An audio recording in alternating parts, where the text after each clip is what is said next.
So far, we have heard Barboza talk about his life as a hired killer. Tonight, the focus is on loan sharking, one of the mob's main sources of income in Barboza's time. And now, here's Ron Gollivin.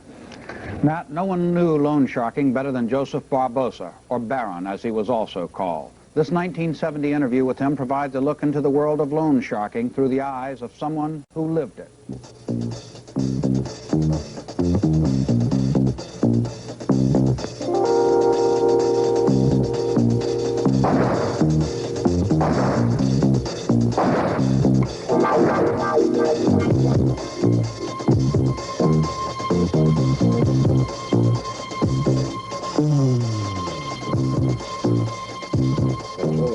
Joseph Barboza's corner in East Boston was a magnet for desperate people who needed money fast and couldn't get it elsewhere.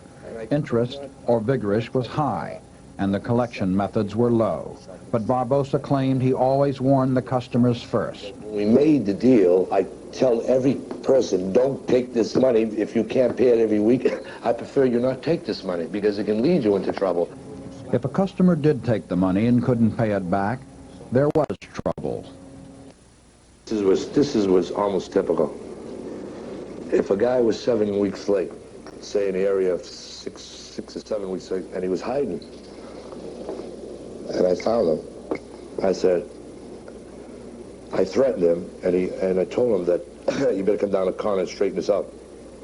Now the fellow would continue hiding because he didn't have the money, and I could not accept. I could not let myself accept that he was in trouble. So that I stabbed guys after 14 weeks that still continue to hide.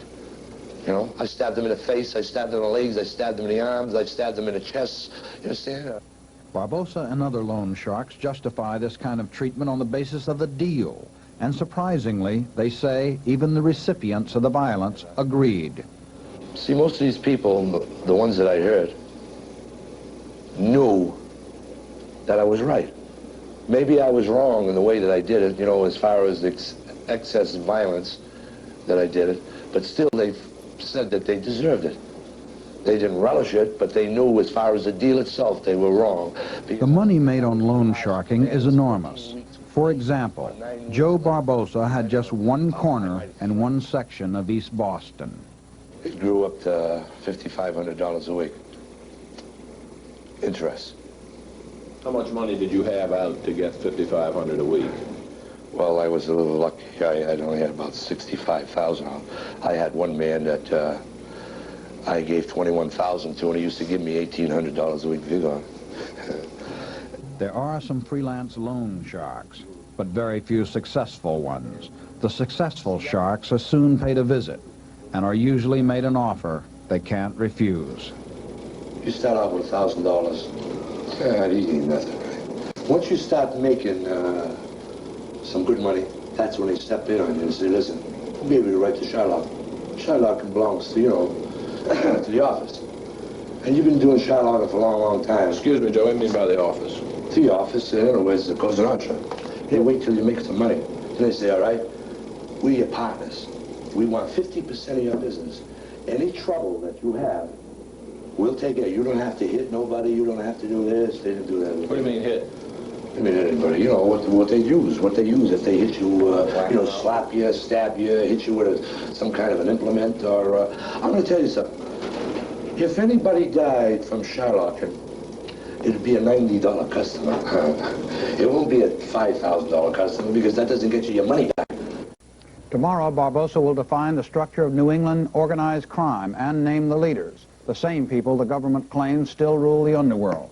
Barboza will also tell why he decided to become an informer, a decision that ultimately cost him his life. In charge in Barboza's time, or for the most part, still in charge today.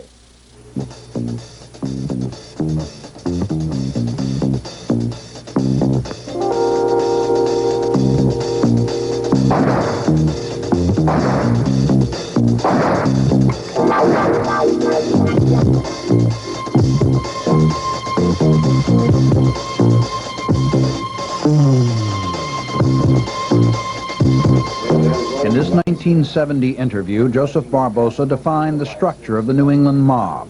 Barboza's position as a contract killer required direct contact with the man said to be the boss of the New England crime syndicate, Raymond Patriarca. Now, imagine, like, Raymond sits in Rhode Island. This ashtray is Rhode Island. And there's this, that's the middle of a wheel, and all these spokes run out, lines of them into Worcester, into Springfield, into Boston, and all these different cities and suburban towns. Now, when the lines go there, he has an office there, the main office, in each town or city. Now, in that main office, there might be 25 25 chartered clubs or bars, more than that, in that city, that all turn back to that main office. Now, the main office sends somebody back towards Raymond, and at a certain point, not directly to Raymond, but to somebody Raymond trusts is just outside of Rhode Island, picks up that money and brings it to Raymond. And you got all these people, you understand what is developing from this main artery, that thousands of people that he controls in the way of bookmakers and so forth, and the runners and so forth, and pickup men. And gambling is, they're not wrong in regards to the 5 cent or 3 cent number play. You understand that, when it deals in volume, it brings it back millions and millions and billions of dollars a year.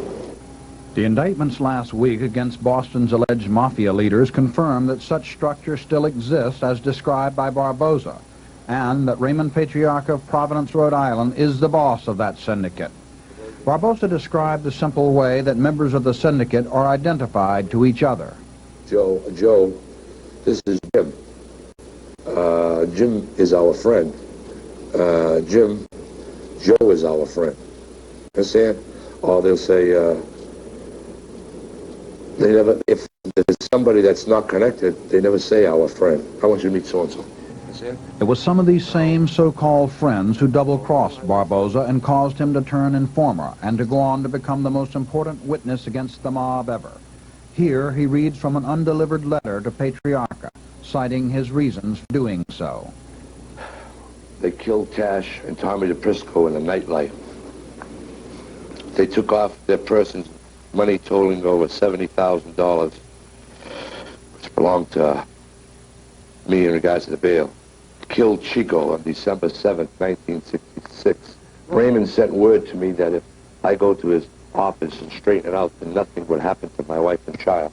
They did plot and try to kill my wife and child. The office tried to kill my brother. They tried to kill my wife's cousin, Sid. They turned attorney of mine against me, and he was opening letters. I was sneaking out through him and letting them read them.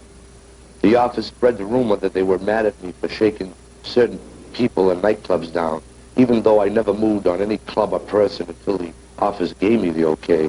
I only answered to Raymond and his emissary. At first it used to reach me, the informant in Canary Bed. It doesn't reach me anymore because I have a purpose in life.